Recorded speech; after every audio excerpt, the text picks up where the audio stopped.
Tight.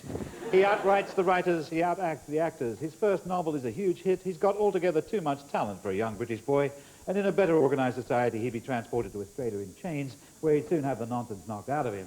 Instead of that, he towers over his generation like a tower. He's huge, he's humble, he's huggable, he's here. He's Stephen Fry.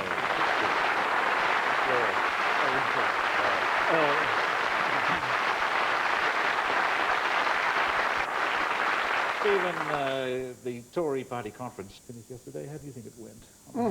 Yes.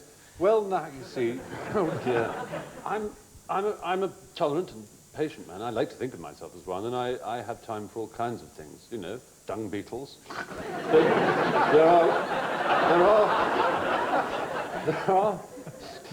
there are rungs on the evolutionary ladder that I will not go down in the most enormous, all-embracing Wellington boots. And any seaside town round about Tory conference time is one of them. It's not just the hats. I mean, the hats are a sort of warning to us all, aren't they?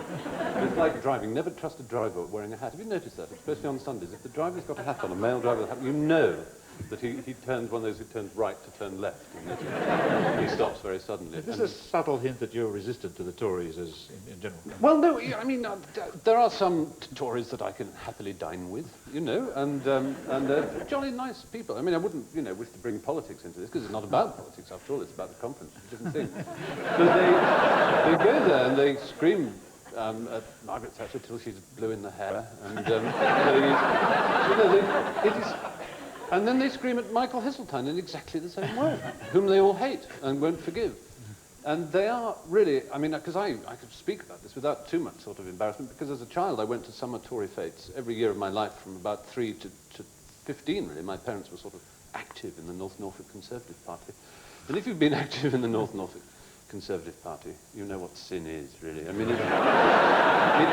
it starts with just... It starts with helping, you know, helping with the tea. It ends up with sort of going pink and giggling because Patrick Jenkins has shaken your hand. Going on with his... But what about John Major himself? Surely Blackpool nightlife has lost its sparkle now the Majors have left. Well, they brought to Blackpool, I suspect, something of the romance and the glamour of the dinner dance, which is a great Tory institution, the dinner dance. And after the sparkling blue review, they can enjoy a little gentle Latin music, not too much cha-cha-cha, just a sort of cha, and dance the night away, and probably won't stumble home till about 9:30. Do you think things have changed under the new leader? Well, I think more and more Tories are beginning to tuck their shirts into their underpants, which is a good thing. John Major's the kind of man you could lend your lawnmower to, and when he gives it back the next day, you know he will have filled the petrol back up, you know, and he will have cleaned out all the little bits of bent grass that go around the cylinder, and he'd give it back to you absolutely on time, and probably with a free little box of gold block baccy to put into your cardi. And he's the sort of man who would note when Smith's the cleaners were having a suede half-price day, and he would take his cardigan with the suede pattern. You know, it's very easy to mock, isn't it? Do you think it's possibly a front with Major, and underneath he's some sort of James Bond figure? Is a tiger under all that? The name is Major. John Major. Exactly so.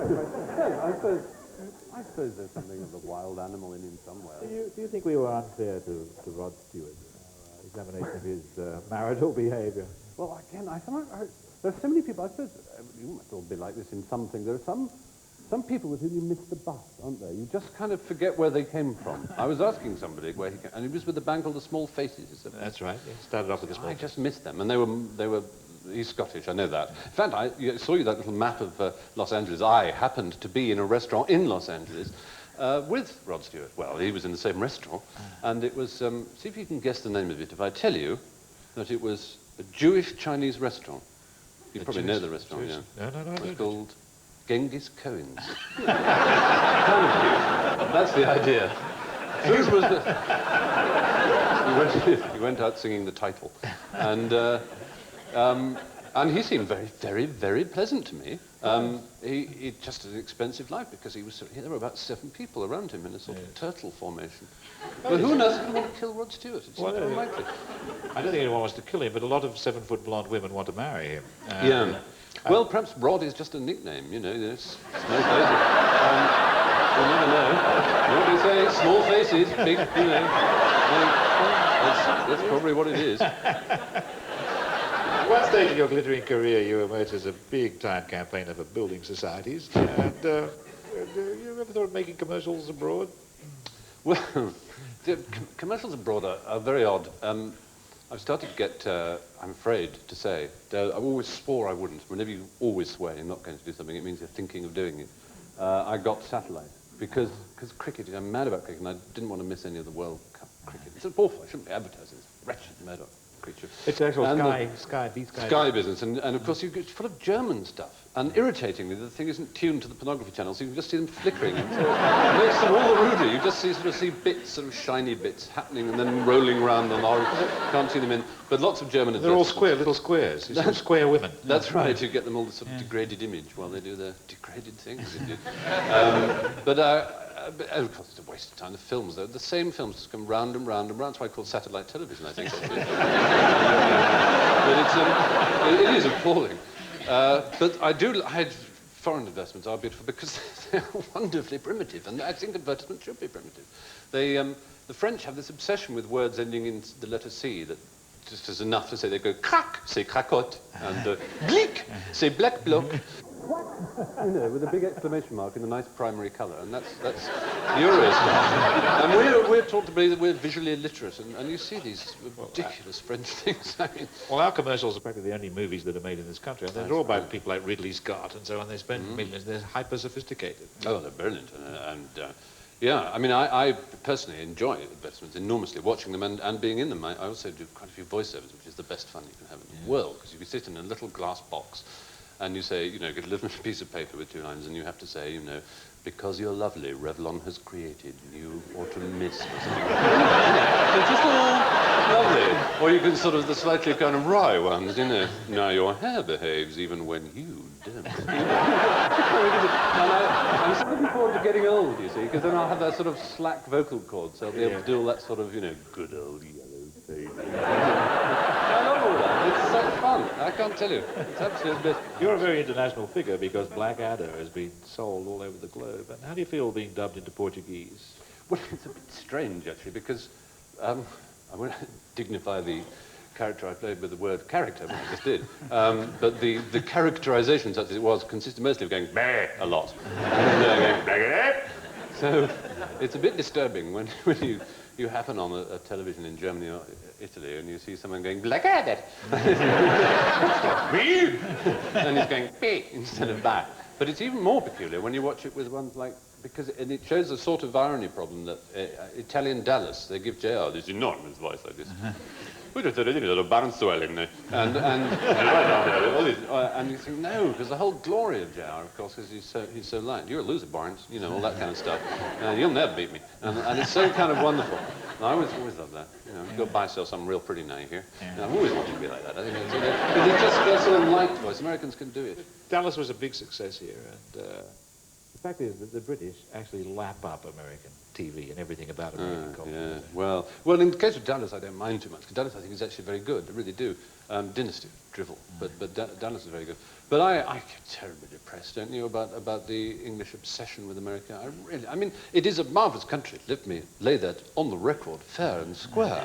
It is a superb country, delightful, full of charming people. Charming, literally charming. But this country is stocked from John O'Groats to Land's End with these absurd sort of disc jockey types, for whom America is just one huge masturbatory fantasy. There is one Radio 1 disc jockey who just comes out with American expressions with no meaning at all, just like a parrot, or rather like those Japanese T-shirts where they sort of go, yes, boy, ice cream, you know, and they go around thinking, oh, that's English, you know, and it's just trivial.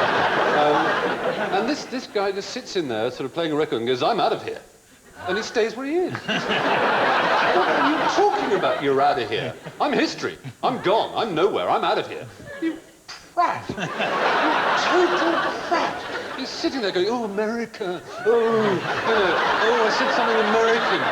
And, you know, people phone in for their fatuous quizzes, and they go, hi, we got Tracy from Stevenage, so what do you do? And she goes, I'm school. Oh, high school, eh? No, she's at school, not high school. School, that's what we call it over here.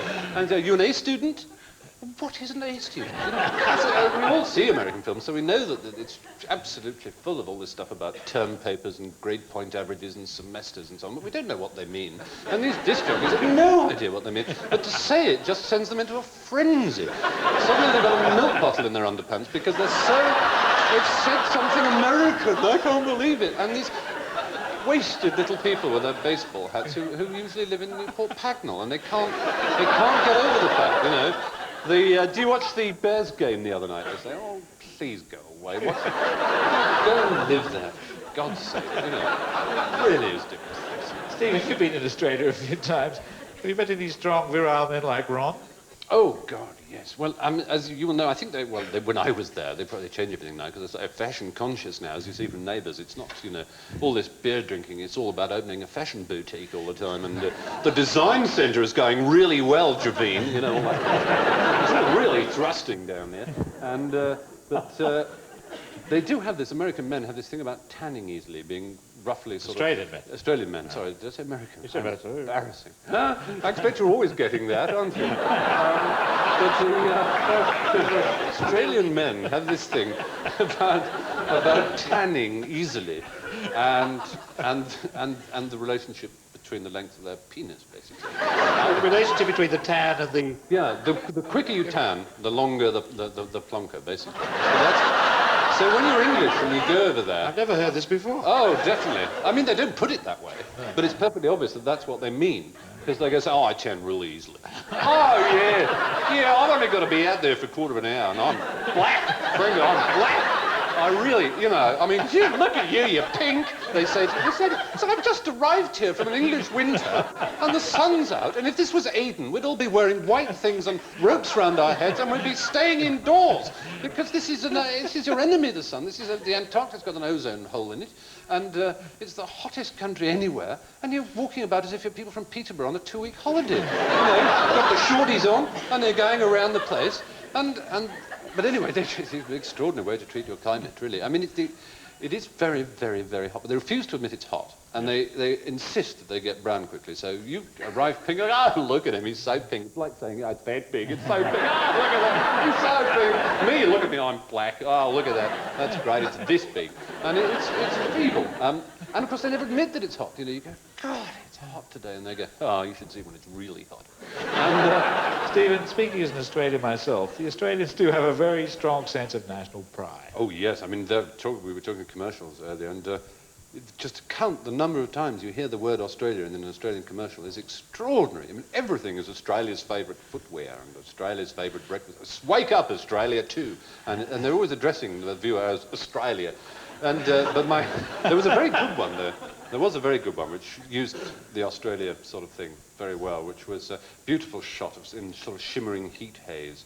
There's a sort of beach and a bit of sky, and over the dunes come these heads coming up the dune, and they're shimmering, and they're sort of naked. And then you see they're all wearing swimming costumes, and they move towards the camera like that until the shot sort of shrinks until it's only their waists and groin area that is in shot like that, and the music builds. It's a kind of symphonic version of Come On Ozzy, Come On, you know, and it's building and it's building and it's building, and then it freezes. And you see this wonderful row of about sort of 30 trim, supple, bronzed waists of either gender, and it just went, Speedo, the great Aussie cozzy.